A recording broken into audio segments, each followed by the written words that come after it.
Hi, Prof. Hello, Alpha. How are your cats? my case is fine. How are you, Prof? Very much. Yeah, we are fine. I miss you. I miss you too. See, me, Arfa, Lenny, and maybe Annie is joining us. Annie is joining, I think.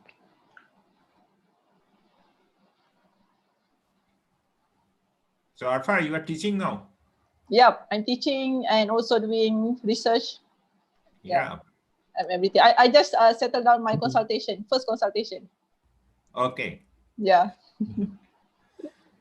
Hopefully soon we can collaborate, Prof. Yes, sure. Of course. Write to me. Yeah, sure. Because we are also looking for the guest lecture from overseas for our university. Yes, yeah. write to me. Maybe we can invite him next year, Arfa, offline. Yeah, sure. And the quarter is not the online.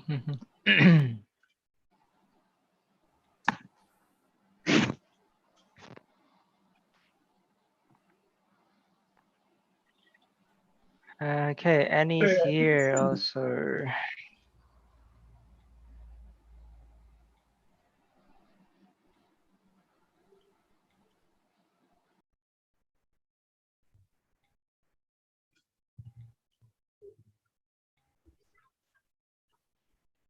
Okay, shall we start, Professor? Yes, sure. Okay. Let me prepare the CV.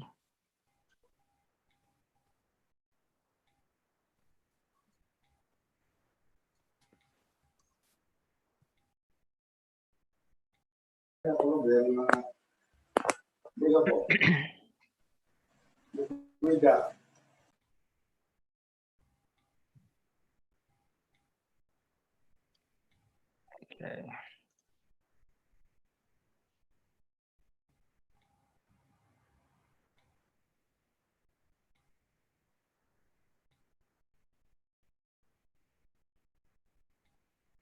Can I share my screen to show your CV? And then you can reshare your screen. Yep. Sure. Yep. Thank you. So I stop sharing? Okay. Oh, it's already there. All right. Thank you, ladies and gentlemen. Professor Amitava. My name is Ari Shiddiqi. I'm the lecturer of the Informatics Department, ITS. Today we are having one of our guest lecture series. Today we have Professor Amitava Datta from the University of Western Australia. He will be delivering his talk today for about 1.5 hours maximum, including the question and answer session. Before we proceed to the talk, let me introduce Professor Amitava by reading his CV. Yeah, full name is Amitava Datta, professor. He's currently a lecturer at the University of Western Australia at the School of Computer Science and Software Engineering. His degree, he received the bachelor degree in physics from Presidency College, Kolkata, and then he got his master degree from Indian Institute of Technology, Madras, and for his doctoral, he got doctoral in computer science from Indian Institute of Technology, Madras. His research interests are bioinformatics, computer graphics, mobile and wireless networks, optical computing, parallel computing, virtual reality, and immersive environment. Experience, he is now professor from 2009 to present, so it's probably about 12 years already. He's been visiting some of the universities all over the world. For example, University of Freiburg, Germany, Warsaw University of Life Science, Poland, and Southwest University of China. He published more than, I think it's more than 160 research papers already in reputed international journal and conference proceedings, and have already assisted more than 21 PhD students to completion, including me. Okay. He designed and developed the first OLAP engine on GPUs along with colleagues from the German company Xerox AG. So that's the CV. And then I'm going to read through briefly about the topic that he's delivering today. The title for today's guest lecture is an agent-based model of spread of a pandemic. A short brief is this research developed a novel agent-based model where each agent carries an effective viral load that captures the instantaneous state of infection of the agent. The spread of a pandemic was simulated and subsequently validated by using publicly available COVID-19 data. This research tracked the temporal evolution of a virtual city or community of agents in terms of contacting infection, recovering asymptotically, or getting hospitalized. The simulation results are consistent with the publicly available hospitalization and ICU pattern data from the 3 district regions of varying size in New York State.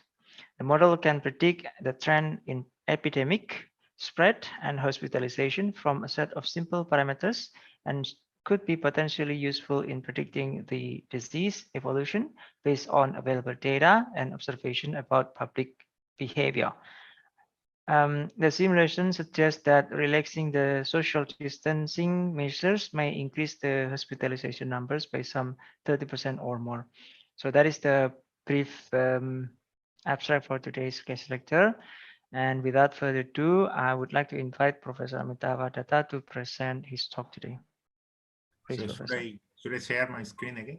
Yes, yes, please.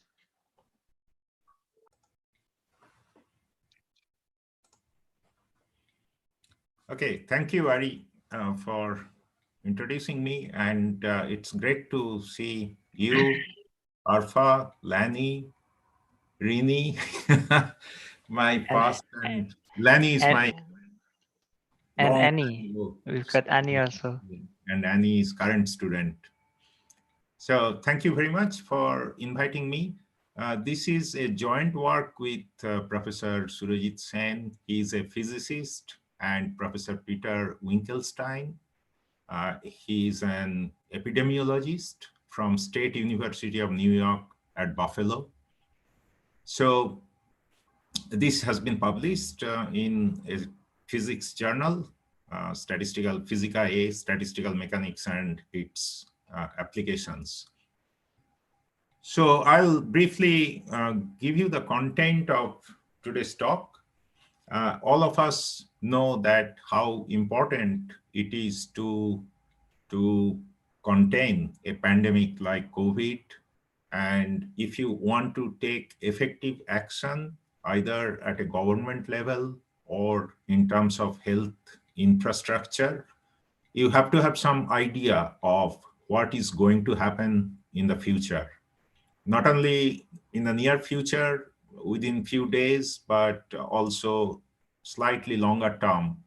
Because as you have noticed, the waves of the pandemic usually last about 2 to 3 months. So you should have the ability to understand what is going to happen at least 2 to 3 months in advance. Now, when I talk about health infrastructure, the main thing to predict is what could be the level of hospitalization, how many beds you will require. We have seen in case of COVID, we not only need hospital beds, but we need also intensive care unit and oxygen facilities, etc. So those are very important thing to predict.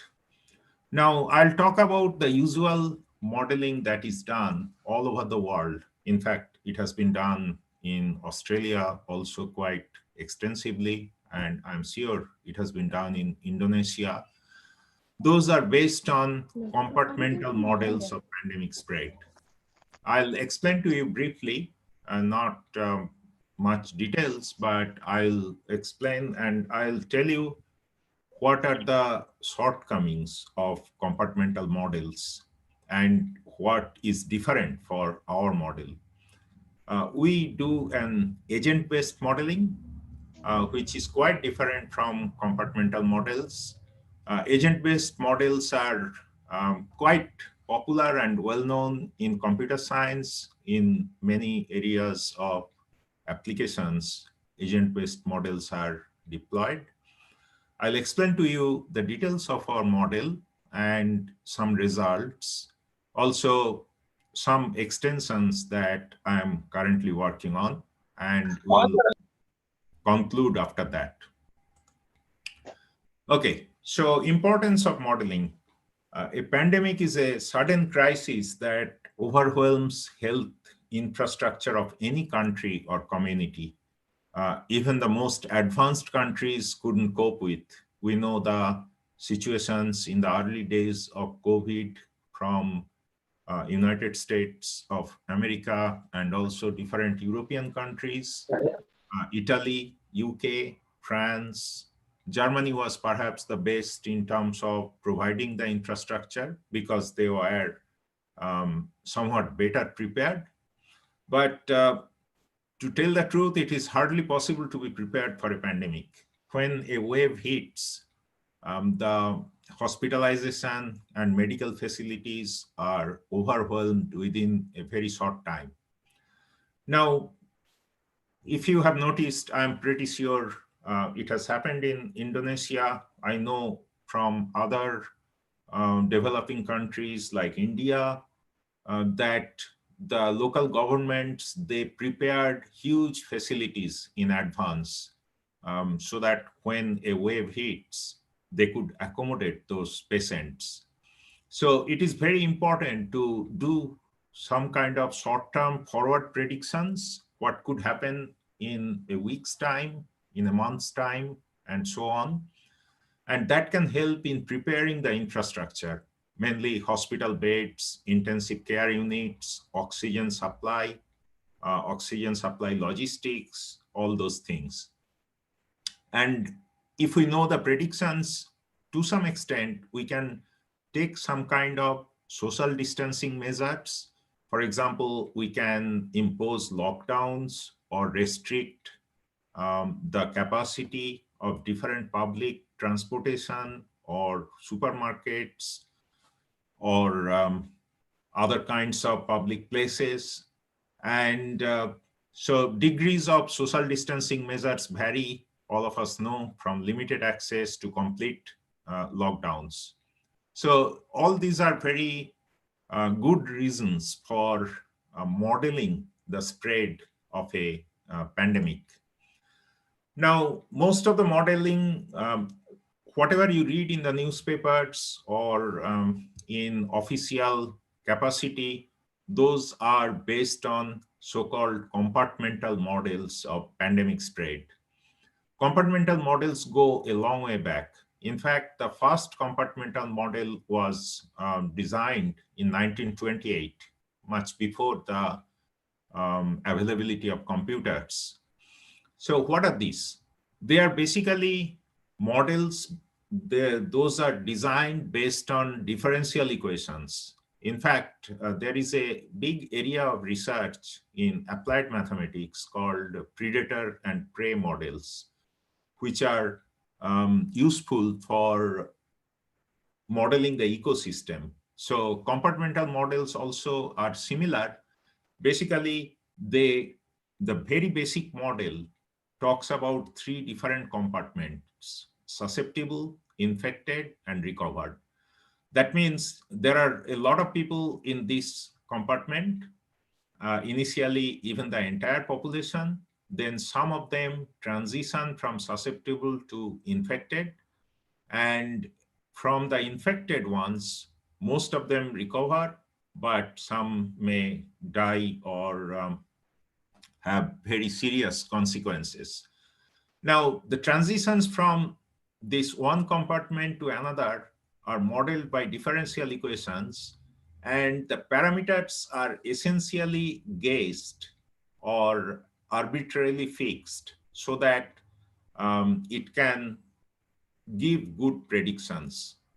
What is actually done in these SIR models is that the spread of the pandemic is monitored all the time, and they almost on daily basis, they tune their parameters so that if today is this situation, tomorrow this could be the situation, and day after tomorrow, again, they will plug in tomorrow's data or tomorrow's parameters to predict the next day's situation.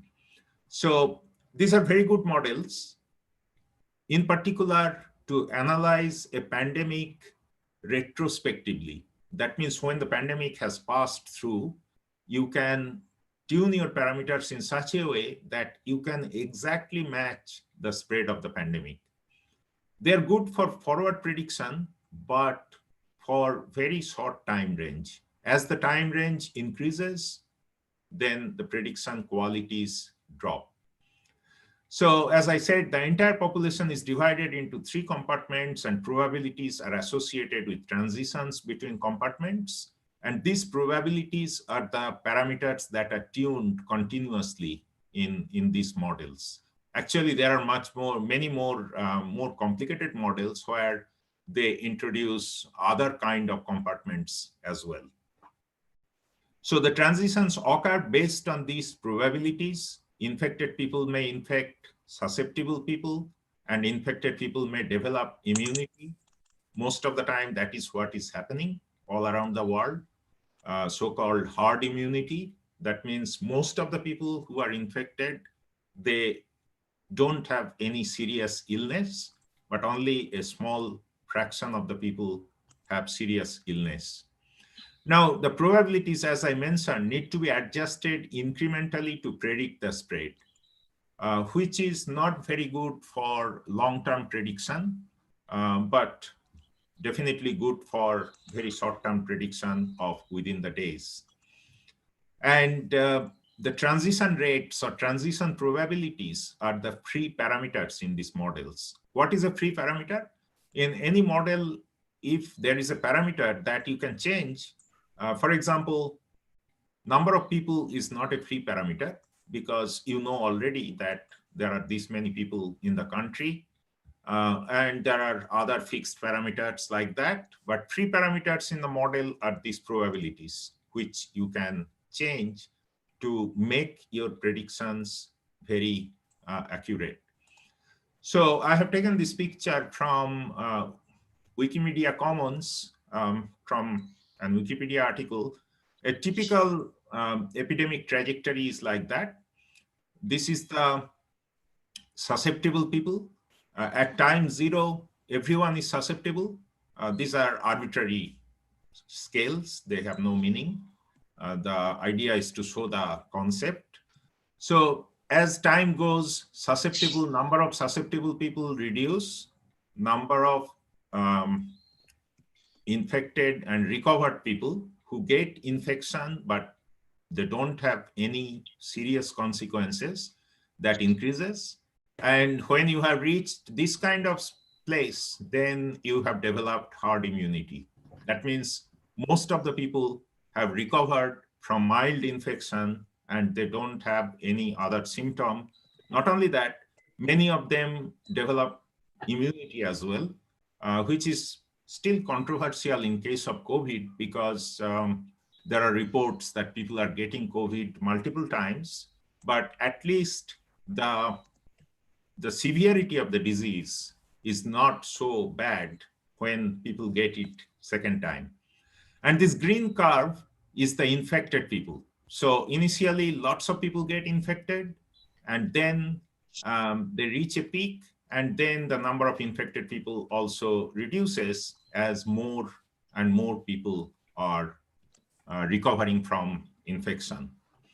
So this is a typical SIR epidemic trajectory.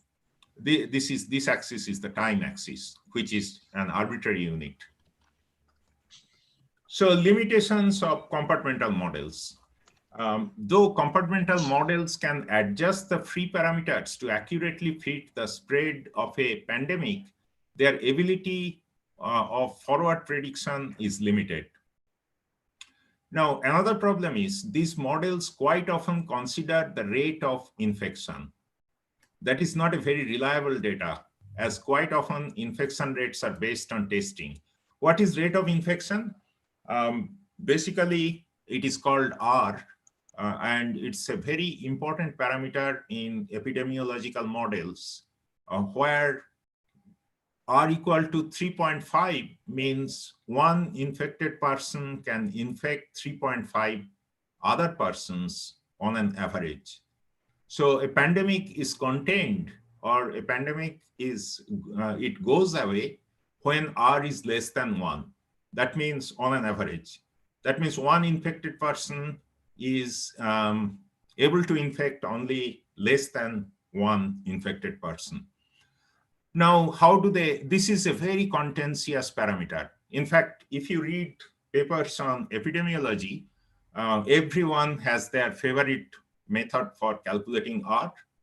And when COVID first started last February or March, within 3 or 4 months, there are lots of papers on this rate of infection, and they varied between 1.5 to 12, because it depends very much on the methodology, and what they use in calculating R is the testing data.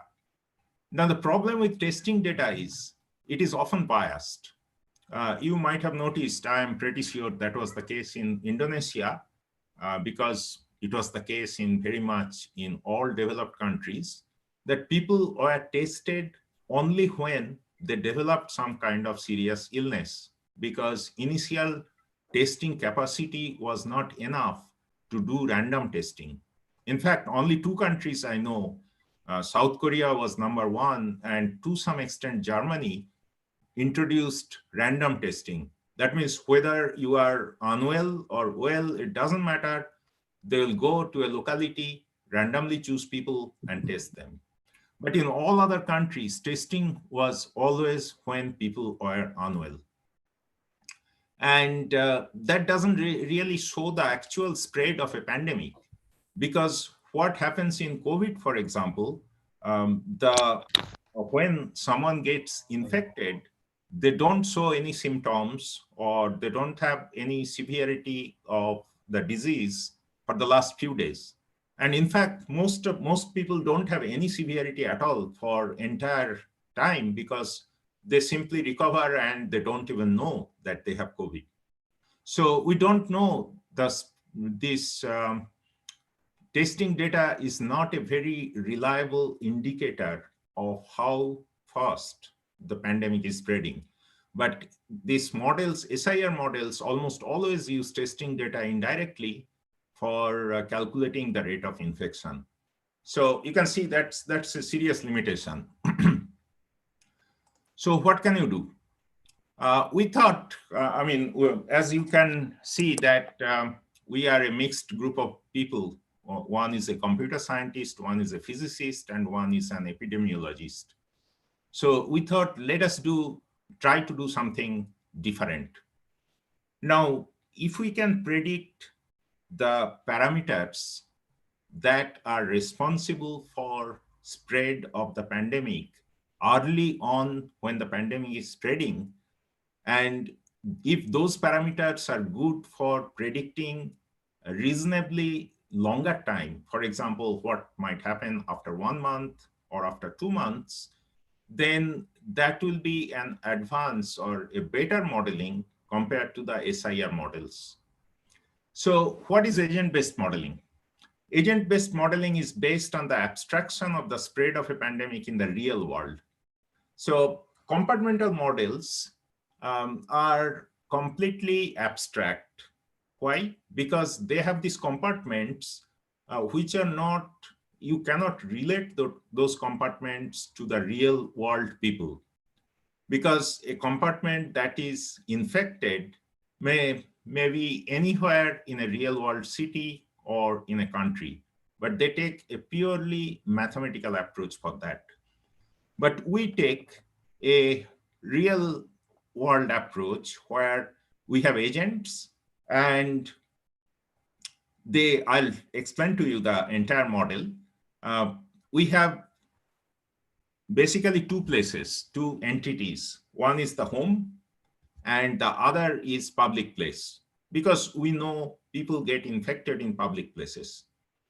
So these virtual agents, from time to time, they go from a home to a public place, and depending on the situation of the public place, whether there is enough virus in the public place, they get infected, they come back to home, and perhaps they can even infect other people in the home.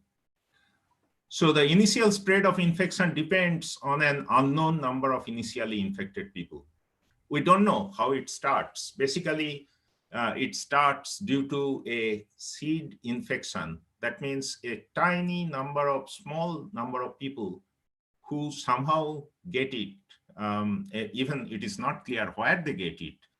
For example, initially in the United States, they thought that the infection came from China, which was not true. Actually, the infection to United States came from Europe.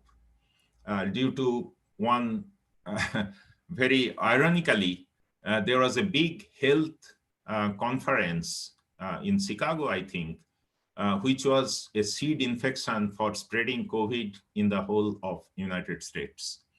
So we don't know. This is an unknown number of initially infected people. Now, the spread of infection is due to interactions between infected and uninfected people. What kind of interaction? For example, if you have gone to a public place and there is someone there who is already infected, as we know, there is no need even of sneezing or coughing, because COVID spreads from ordinary respiration. So if someone unknown is present who has infection already, you may get that. Or someone visiting the public place may get that. There is another source of infection from public places, surfaces. The COVID virus, I know a bit of biology because I work in biology. The way COVID works, or the virus works, is virus is an inanimate object. It doesn't have life. It is just some, particularly COVID virus, is just some messenger RNA packed inside a protein coating. And the protein coating protects the virus from breaking down. How does it protect? If there is fluid or liquid around the protein coating, that liquid prevents the protein coating from getting heat from outside. And so long as the liquid is present, and the liquid comes from our respiration, our saliva, etc. So the virus settles on the surface, and so long as it is protected by the liquid, it can remain dangerous. So if you have gone to a supermarket and someone infected, everything these days are packed or packaged in plastic. So if someone infected has touched some plastic packaging, and you may get it from there. So these are the kinds of interactions. Now, unlike in compartmental models, these interactions can be captured in agent-based models. For example, I can send an agent to a supermarket, and depending on whether some other infected agents previously visited it or how long back visited it, I can predict with some probability whether this new uninfected agent may get infected. So those kind of interactions are impossible to capture in SIR models. In SIR models, it's purely differential equation.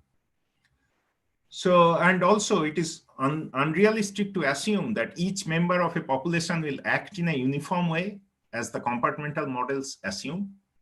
For example, to give you a good example, the compartmental models don't have any concept of a family or a home group, and everyone is equally prone to get the infection.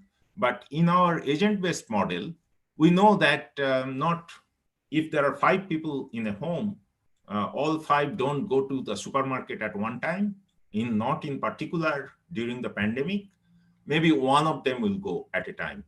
So that kind of very fine distinction we can make in agent-based models. Now, what is the history? We are not the first one. Actually, two people, Epstein and Parker, they did a global scale agent-based modeling during the H1N1 pandemic, the bird flu pandemic. And it was a huge model. They tried to model 6 billion people as an agent-based model. And the model used to run for even months. If you recall the H5N1 pandemic, H1N1 pandemic for Epstein and Parker, it didn't spread so much because the nature of the pandemic was quite different. It was not so infectious, unlike COVID. So they could model large scale because the spread of the pandemic was slow. But in case the spread of the pandemic is very fast, like in COVID, we cannot spend really months and months for modeling something. And their model was used by National Institute of Health's Models of Infectious Disease Agent Study, MIDAS. You can go, this is in United States. You can go to their website and see how they model it. They modeled the H5N1 pandemic later on. Now, we thought that we can't do, first of all, we can't do global scale modeling for COVID. It's too time consuming computationally. Second, the response of COVID or a pandemic that spreads very, very fast is very localized. So, for example, the response for the local government in United States, let's say New York state government, and the response of the local government of a German state or a developing country like Indonesia or India, it will all be different. So our aim was to do agent-based simulation for studying spread of a pandemic in local communities. So that has an advantage that computationally it will be much more efficient, and also it will be realistic because local, if we can show good results, then local government or local communities can take appropriate measures which are suitable for that particular community. Now, how do you validate? A very important thing for a model is to validate. As I said, the SIR models, they validate incrementally by tuning the parameters. Every day new data is coming, they validate, not only validate their prediction from the previous day, but again, they tune their parameters so that they can do a good prediction for the next day. Now, we thought, but their validation has another problem that, again, they validate based on the spread of the pandemic, which depends on the testing data. And as I have explained earlier, testing data is often biased because people don't go and test if they're not feeling unwell. So we thought there is a robust data source. In particular, this data source is quite robust in developed countries like the United States, where we can get accurate data of hospitalization and ICU. In fact, the health department of New York State, they have a website where you can see it every day, how many people are hospitalized and how many of those people are already existing patients, how many of them required intensive care unit facilities. We didn't use death data because another problem is that death data is problematic for various reasons. For example, comorbidity. Elderly people die from COVID mostly because they have other illness, and so it is very difficult to isolate how many people truly died due to COVID. And also there is a problem of accurate reporting. In particular, even it happened in very developed countries like United States, the reporting of death was very much underestimated in New York City, for example. There was a disastrous situation in New York City where many people couldn't even go to hospital initially. So our model, there are two abstract places in our model: home groups or family groups and public places. In each simulation step, an agent is randomly picked from a home group to visit a public place. There are a collection, depending on how big a population we have, number of home groups will vary. I'll give you some data about. And depending on the depending on the population, there is a public place facility as well, and we'll give you some details of that. So an agent visiting a public place stays there for some time and may get infected depending on the viral load there and the presence of other infected agents. An agent visiting a public place returns to its home group after a short stay at the public place. And we decided the home groups are of size between 2 and 6 randomly. We fix the population, but the total population remains fixed. But how many people will be in each family, we varied that between 2 and 6. So we'll elaborate later. Now, this is a very important picture for understanding our model. We had actually 4 types of agents. Category 1, asymptomatic and recovered. So these are the people, this purple line here, these are the people who get the infection. This is the viral load. That means they get some virus in their system, and that gets stabilized, and the exponential decay of the virus, they recover. So this is the case for most of the people. And this is an arbitrary time scale. I'll fix this time scale later pretty soon. So most people, it happens like this, that the viral load doesn't increase and they don't even know that they have got the virus.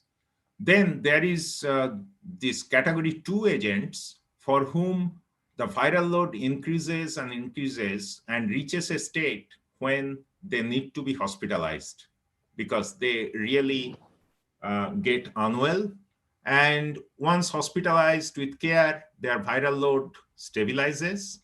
And for most of these people, they again recover after some time exponentially by decreasing their viral load. I mean, the viral load automatically decreases. Now, among these people, or among these category 2 agents, some are admitted to ICU. That means intensive care unit. They need oxygen, they need special facilities.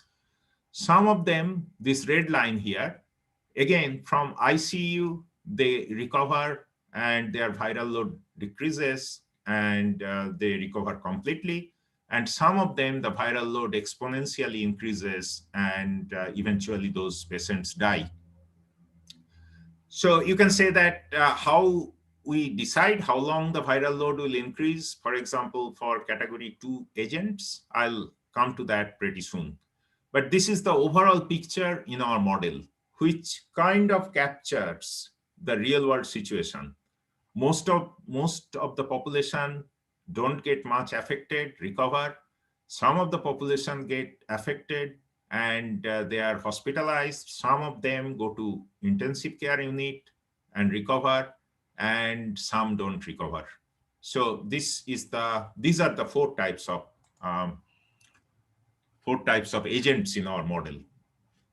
Now, simulation. Now we have to do any realistic simulation and to compare with the data that we have available. For example, from New York State, the government data was day to day. That means for each day, the government data was how many patients are hospitalized and how many patients are in intensive care unit. So due to that, we have to tie our simulation with a concept of a virtual day. I'll tell you how we do that. The length of the simulation is fixed for 50 days. As I told you, that pandemic waves are around 50 to 60 days. It lasts for 2 months on an average. And also, we really didn't have computing resources. Those of you who are interested in the computing part of it, I'll give some details because I have written this code entirely myself, about 8,000 lines of C code. I am a C programmer. So length of the simulation is fixed for 50 days, where an abstraction of a day is according to the population of agents. So what is the idea of a day? The idea of a day is to give an agent from each home group the opportunity to visit a public place 4 times within 50 days. Why 4 times? It is quite arbitrary. During pandemic situation, people usually collect groceries or purchases groceries for a longer period of time compared to normal times, because they don't want to visit supermarkets or other public places very often. So we thought that this is 50 days. So roughly about, if people are shopping for 12 days, that is a fair assumption. So that is why if the population is larger, we have the number of times, simulation time steps in a day is more. So a day for a population of 8 million, which is the population of New York City, is 136,000 simulation time steps. But for a population of 1.8 million, which is a region immediately north of New York City called the Hudson Valley, Mid-Hudson Valley. Now, those of you who have been to New York, you know there is an Amtrak train, I think, which goes by the Hudson River. Hudson River is a beautiful river, and that is why this valley is called Hudson Valley. And many people from Hudson Valley go to New York City for working. The density of population is very high, not as high as New York City, but quite high in the Hudson Valley. So, okay, why I told this, you'll soon see that there is some reason for that. Now, the viral load profile is also calculated in terms of days. By that, what I mean is that here, how many days this will go up before the category 1 agents start stabilizing and recovering will depend on the number of days that is fixed and the number of time steps define a day. So that is the basis of the simulation. So what were our aims? Our aims were twofold: to see how and whether an agent-based model can be used for the forward prediction of the spread of a pandemic. Also, we wanted to validate our model against robust and reliable data. We consider testing data as not as reliable, but hospitalization and ICU data are much more reliable because those are coming from the government of a developed country, who usually keep very detailed records. And again, this point, we consider the data on infection as biased since it is usually not obtained through random testing of individuals. So we validated our model against the hospitalization and ICU admission data in New York State, available from New York State government portal. Okay, now we also have pre-parameters. Any simulation has pre-parameters, but the difference of the free parameters between our model and the SIR model is that our aim is to fix these parameters early on in the spread of the pandemic by looking at 3 or 4 or 5 days, maybe a week, how the pandemic is spreading. And we expect that once we fix these parameters by observing the pandemic for a few days, then that will hold to predict the pandemic for a longer period of time. When I say predicting the pandemic, for our simulation, it means that we will be able to predict the hospitalization and ICU data for a much longer period just by fixing the parameters early on in the spread of the pandemic. So what are the free parameters? P12, the probability of transition from category 1 to category 2 agents, we have seen already. The probability, okay, I'll show you again this picture. What is the probability when an agent is in this place? What is the probability that the agent will go this way? That means recover, or that way? That means go towards hospitalization. P2,34, it is the transition probability between category 2 and category 3 and 4 agents. That means once the agent has been hospitalized, what is the probability that the agent will start recovering, or the probability the agent will go to intensive care unit? And finally, P3,4, transition probability between category 3 and 4 means what is the probability at this point that agent will recover, exponentially losing the viral load, or go towards death by increasing the viral load. So these are the free parameters. And these are sensitive free parameters. These are the ones which we are interested in fixing very early on in the spread of the pandemic. There is also a seed, initial seeding of infected agents. This is an unknown thing, which we don't know how many people start spreading a pandemic. So we fix that arbitrarily. I'll show you some figures for that. And then there are these parameters which are not very sensitive. That means if you vary them a little bit or considerably even, there is very little effect on the trajectory of the spread from our point of view. Capacity of public places, viral load threshold for category 1 agents. That means this point after how many days, this point after how many days. What is the, actually we randomly choose this plateau for individual agents. That means this is not fixed how quickly an individual will recover or how long they will take to recover. So we keep this stochastic.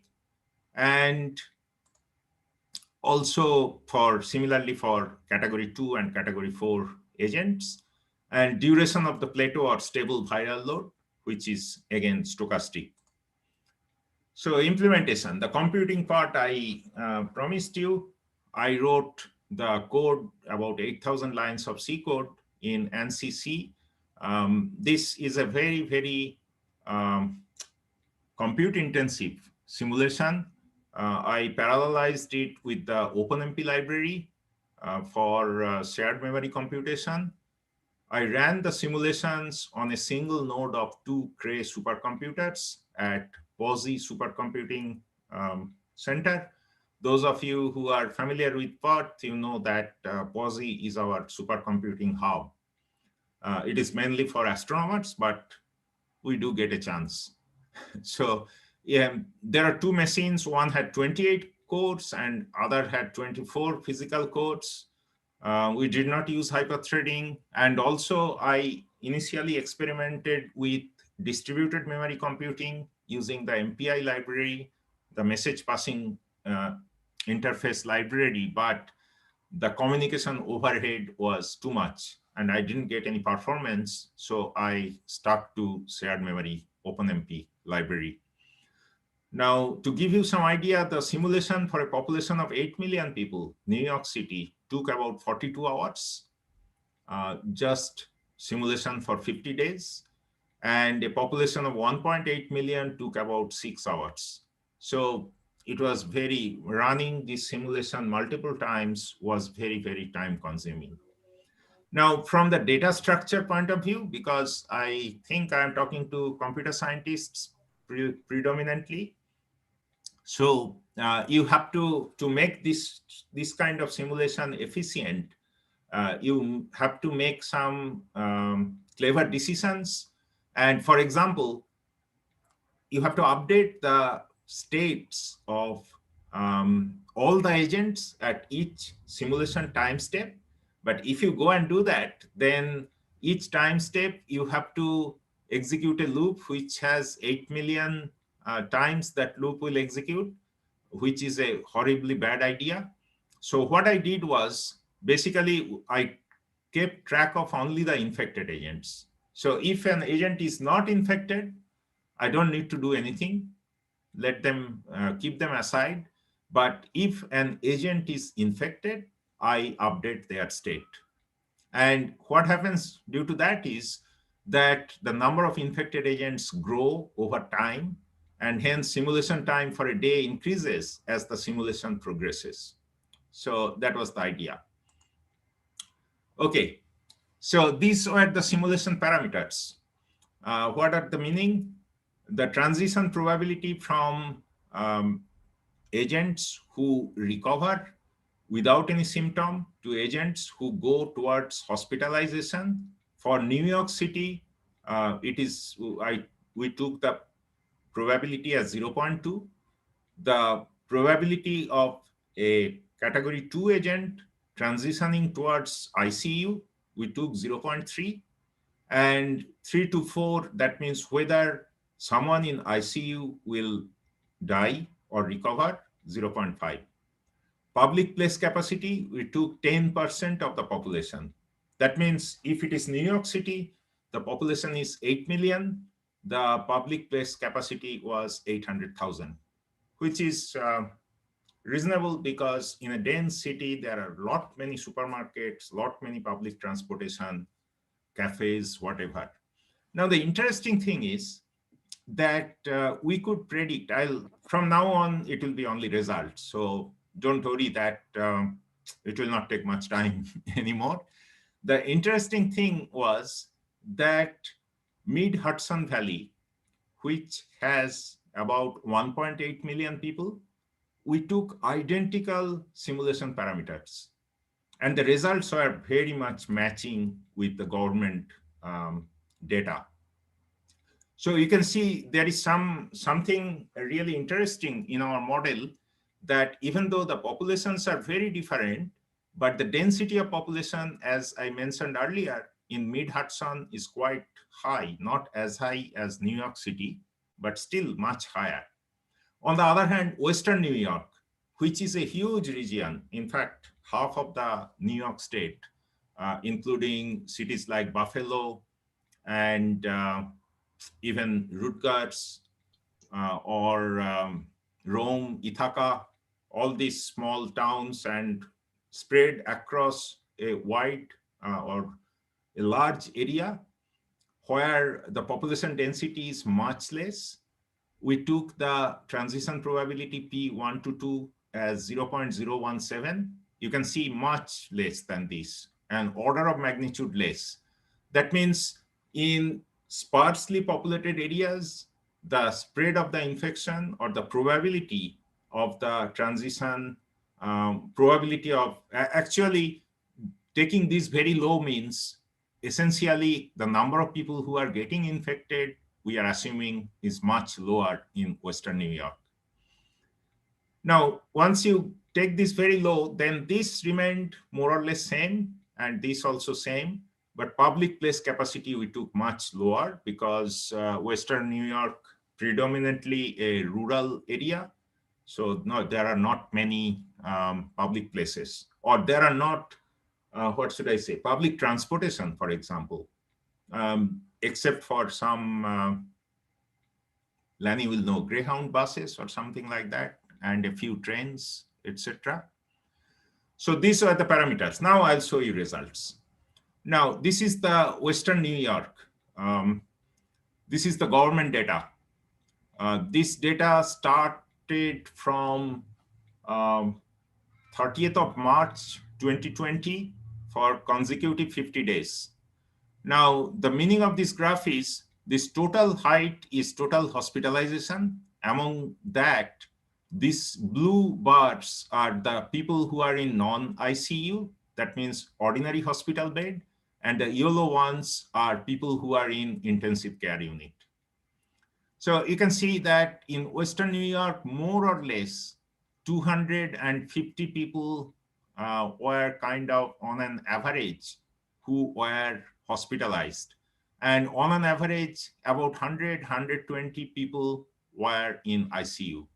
And this is our simulation result, which is not exactly matching. We don't expect it to match. In fact, the total hospitalization was a little bit higher than 250, maybe 270 or so. But more or less it stabilized, and then our model, it drops, where this also happened for the government data, which is not shown here. It started dropping after this, because as I have mentioned, the waves of the pandemic last about 2 months or so. So, and our ICU data, you can see about 100 or so stabilized, very similar to the government data. In fact, if we separate it out, it looks like this. This is total hospitalization. The blue is New York government data, and the red is simulated data. And you can see that the gap is about 30, 40, or at the most, but very close to the government data.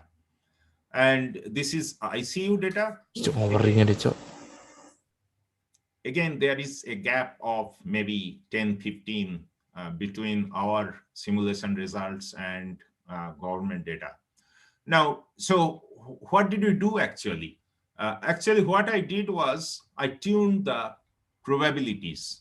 And initially tuning the probabilities has an effect over 50 days of time. You see, I stopped tuning the probabilities here around this time and fixed the probabilities. After that, the simulation took its own, followed its own life and tracked the government data very quite accurately.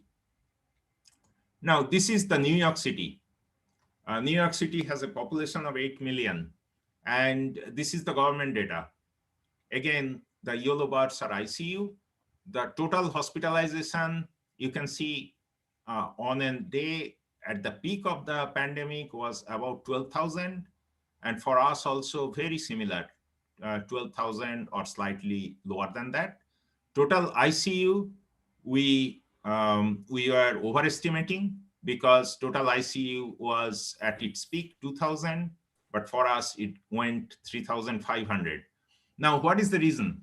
The reason is I couldn't tune the probabilities in this case, because just to change one probability, you have to wait for 40 hours, 42 hours actually, to complete the simulation and see what has happened.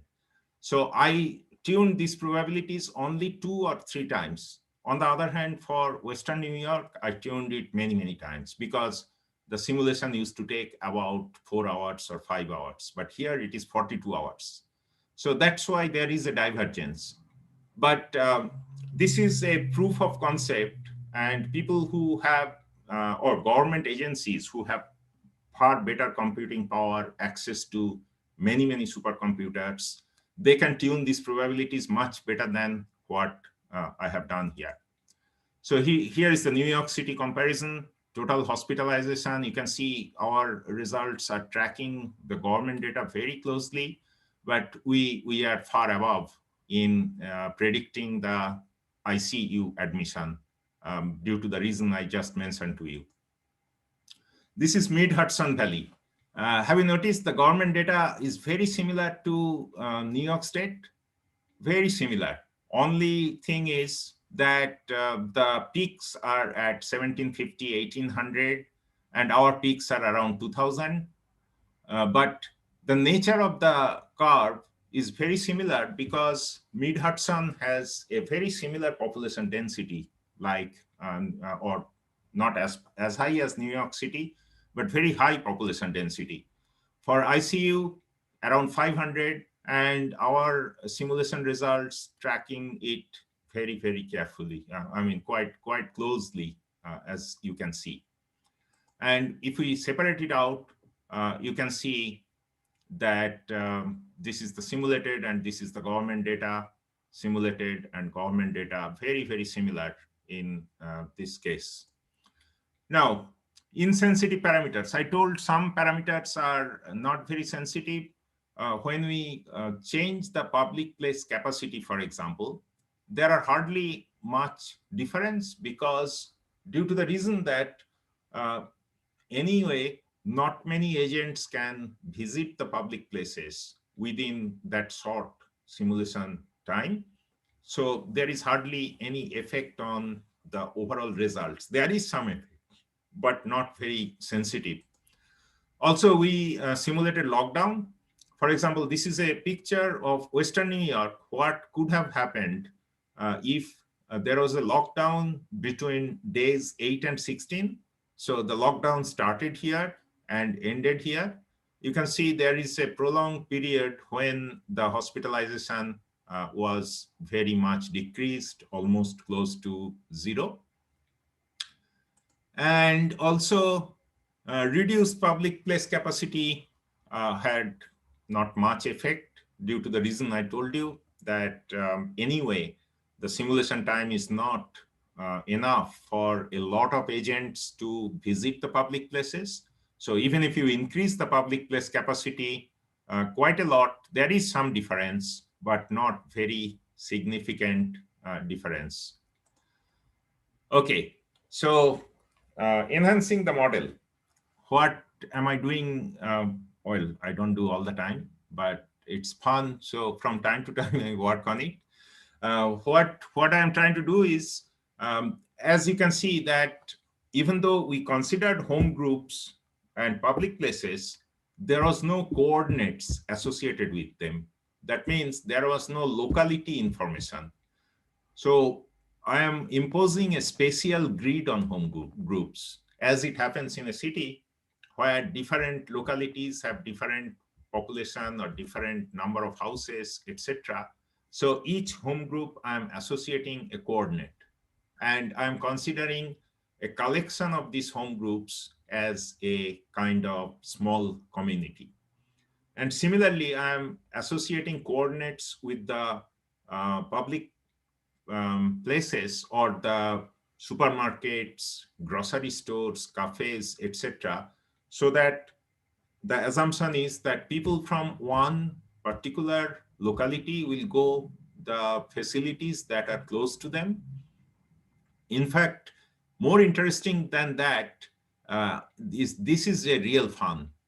I am trying to impose a spatial grid on the public places. Not only that, a spatial grid can track moving public places. What is a moving public place? The most interesting is New York subway. So I can have a public place which, as the simulation progresses, may go back and forth and act as a carrier of infection, if you like or dislike, in wherever it is, because people are coming in to that facility or New York subway and getting infected maybe. So this is the most interesting thing I'm trying to do.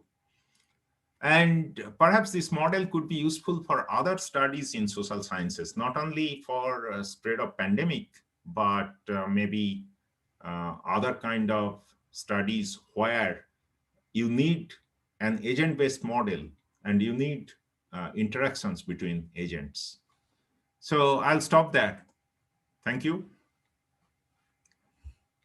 All right. Thank you for the nice presentation, Mr. Amitava. Now it is the question and answer session. If you have any questions, you can raise your hand. Lenny, please. I'm surprised Lenny is awake at this. It's in a different world. Go ahead, Lenny. Okay. For your simulation, do you consider agents that will get infected are healthy people at the beginning of the simulation? Yeah, no, that's a very good point. No, I didn't incorporate any, for example, so-called comorbidity. That means I considered all agents equally healthy. So you don't consider like people who got infected for the second time or the third time, no? No, because the simulation span was for 50 days. So that was not important. But your first point is very important. Actually, I think it is important to associate an age with each agent. For example, someone who is 60-year-old or 70-year-old may be more prone to getting infected. Yes. That is, but second and third infection, yes, if you run this simulation for much longer period of time, then that will come into picture. That will become important. I think 42 hours for one run is not that long. Like Not when that we long, run. but you can give me a supercomputer. If Yeah. if I run it on my laptop, it will take days. Yeah, the problem you see, I could have improved it if I could use MPI. That means distributed memory. I could get many nodes in POSI supercomputing center. But when I added 2 nodes, the communication overhead was so much that it was slower than single node. So I gave up due to that. It's not easy because there is a lot of communication during the update because if you distribute the agents, then something happens in this particular node has to be communicated to the other node to update their state. So I thought I better stick to shared memory model. But and then also, again, okay. And also, your data is from like 2020. So at that time, people will not get vaccinated yet, right? yes, that So is true. can we use it like in the year of 2021, where Yeah. most people got vaccinated, so that we can predict like hospital occupancy, etc.? Very good point. Actually, if I have to modify the simulation, yeah, you are very correct. That right now, if I run, I should consider, again, we know the percentage of people vaccinated. So we can easily incorporate that in the model, because in the entire population of agents, as time progresses, then we can consider that uninfected people are getting more and more vaccinated, and they have less and less chance. So Yes. yes, very excellent points, Lani. Thank you. Yeah, Thank you. those Thank you are so much. very nice to incorporate in the simulation. Thanks. Alrighty. Next round. Anyone who would like to ask how to raise questions regarding the simulation presented by Professor Amitava? Yep. I've got a couple of questions for Professor Amitava. Yeah. Since the agent is used to mimic or to simulate human, right? So Yeah. how can we validate the movement of the agents that simulate humans? I mean, humans tend to move maybe planned or quite randomly. So how do we know that the agents are? Yes. Yeah. You have to bring in. Okay. You have to bring in some kind of abstraction in that. So an agent is right now at home, and it is a fair assumption that when the agent is, let's say, driving to a supermarket, there is no chance of infection. But once the agent is in supermarket, there is a chance of infection, getting infected. So that's an abstraction. The agent magically goes from home to supermarket, and all the bad things happen in supermarket. So that's an abstraction we have to use. You can, of course, simulate the trajectory of the agent, but that will not contribute anything much in terms of the results. Yeah. Yeah. From from houses to supermarkets, if the agents uses a car, for example, so there won't be any contacts with other people. But what about people who are walking to supermarkets or to some other places? That's why more important than walking is to model the public transportation. Okay. Yeah. So that, as I told you, I am writing code now for public transportation that changes coordinate. That means goes from one place to another, and that is important to model, because it is very much very well known that the maximum infection spread in New York City due to the metro. Because people in poorer areas, they didn't have any option but to go for work. Even at the peak of the pandemic in April, May, June last year. So spread of the horrible situation in New York City was due to that. So it is important to model public transportation. So there'll be some areas with a more compact population compared to the others. That's why in those areas, people with that uses the metro transportation, they tend to get infected more than people who are not using the such kind of. And also one thing I didn't mention, that I also modeled home infection. That means I don't consider that you can isolate an infected patient very perfectly inside a home. So other people who are at home, they have also a chance of getting infected from another infected patient. Yeah. Yep. Thank you, Professor Amitava. Any other questions from the audience? Pak Munif, maybe you have a question? Oh, hello. Yeah, thank you, Pak Ari. Yes, but I think my question is similar with Ms. Leni previously. I am interested is whether the vaccination rates is also can be considered during this this experiment or simulation, or is it only we can just change the infection rate parameters or any kind of other factors, and also is it possible that we model the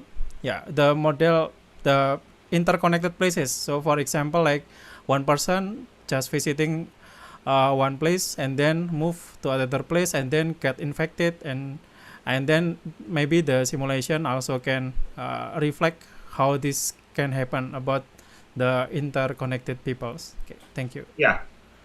Yes, I'll start from the last point you raised. I haven't done that. Only thing I have done is basically assume the agents will visit public place, go home. But my experience with this simulation is that interconnected places will be very equivalent to, so for example, an infected agent visiting multiple public places and multiple infected agents visiting individually those public places, I think results will be very similar. But I don't know, I haven't done it. But vaccination, yes, that's an excellent point. That one can, I know this code very intimately because I have written it. So we can introduce vaccination. And with vaccination, also another thing I didn't tell you that this didn't mention rather, here I am fixing the probabilities in the very beginning, but if you bring in vaccination, then those probabilities also have to be tuned during the course of the simulation, because the probability of someone getting infected as the vaccination increases will drop, and so that is also another thing we can do. I am just waiting for someone writing, some student, if they can write some code for me. But unfortunately, I have to write myself. Maybe Munif can assist you with this problem, Professor Amitava. All right. Any other question to raise, Pak Munif? Or it should be it? Oh, yeah. Maybe I have another question. Yeah. As far as I know that these COVID-19 viruses have different variants, and Yeah. each of variant have different infection rates. Maybe some of variant have lower infection rate, and other variant maybe have higher infection rate. Should we consider this factor as in the simulation, or we can ignore it and then we can just adjust the infection rate only?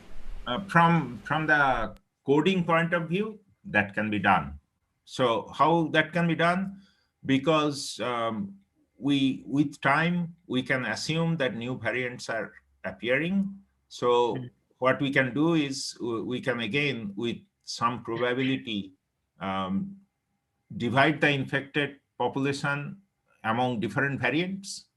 For example, gradually the Delta variant is spreading more. So number of infected people with Delta variant will increase, and they will be more effective in spreading the infection. So from coding point of view, it can be done. But the difficult part is validation. Even if you know that, or even if we incorporate that in the model, how do I validate? Because even in real world, even in developed countries, no one knows how many people are infected by the Delta or Alpha or Lambda. I don't know how many are there. It's unknown. So people will not believe me if I say this is the case, because I have no benchmark, you see. So that's the coding point of view. I can absolutely do it, but I'll not be able to validate it against any data. If you look at even United States, there is no credible data for Delta variant.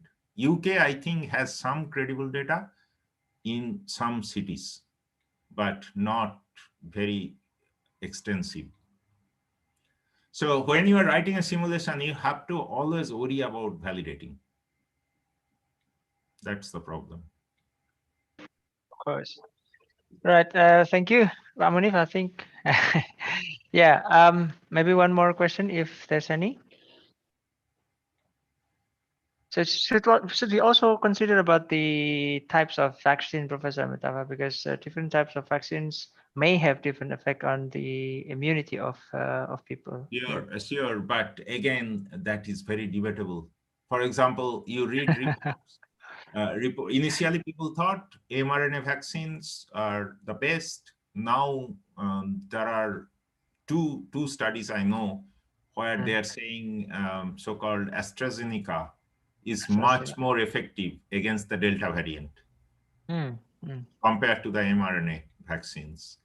So all these things from coding point of view possible, but we don't have any data. I mean, we only validate validation data. There is no. All right. Maybe that should be it for today's guest lecture. Thank you, Professor Amitava, for delivering such a very wonderful topic today. Before we wrap up our session today, can we take a picture together? How do you take a picture together on Zoom?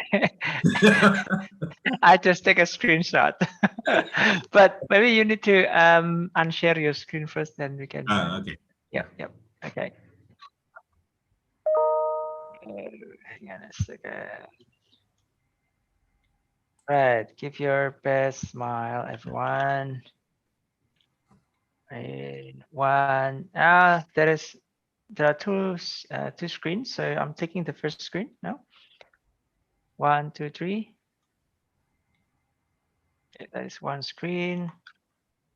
Moving on to the second screen. Okay. Ready? 1, 2, and 3. Right. Thank you, everyone, for coming to this wonderful session. Hopefully, we can invite Professor Amitava next year offline.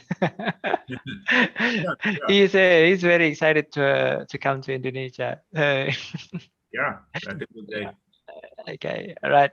Thank you all for coming today. Have a good weekend.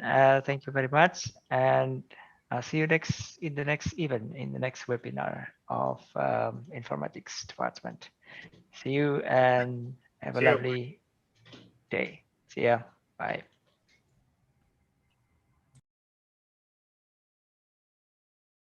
I'm ending this meeting in 3, 2,